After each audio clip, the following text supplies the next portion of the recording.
In a recent appearance on HBO's Real Time with Bill Maher, sports commentator Stephen A. Smith sparked controversy by suggesting that Donald Trump's return to the White House was due to voters perceiving him as closer to normal compared to Democratic candidate Kamala Harris.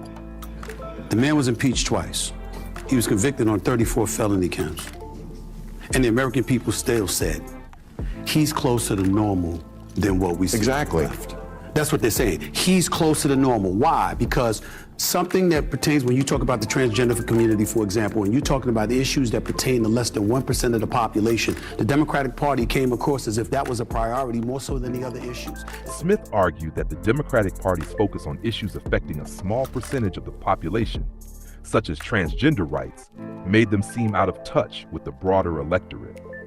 He emphasized that Trump's fulfillment of campaign promises resonated with voters seeking authenticity and action. He knows that's not going to pass the mustard, but he knows that he made that promise. So when he shows up week 1 on Capitol Hill and he says, this is what we're going to do through an executive order, even though it's going to be shot down through the courts and what have you, he's saying, I kept my promise. You look at the left and you say, what promises did you keep? Now, you might know the answer to that. I'm certainly not questioning your knowledge about that at all. What I'm saying is what resonated with the voter. What voter out there can look at the Democratic Party at this moment in time and say, there's a voice for us, somebody that speaks for us, that goes up on Capitol Hill and fights the fights that we want them fighting on our behalf. They didn't do that.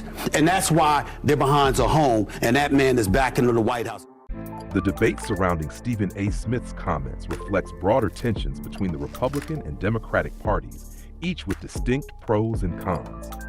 Supporters of the Republican Party often praise its focus on lower taxes, deregulation, and strong national defense, but criticize its stance on social issues, environmental policies, and healthcare. Conversely, the Democratic Party is lauded for its commitment to social equality, environmental protection, and expanded healthcare access, but faces criticism for higher taxes, perceived elitism, and government overreach. Smith's assertion that Trump appeared closer to normal to some voters highlights a key perception issue.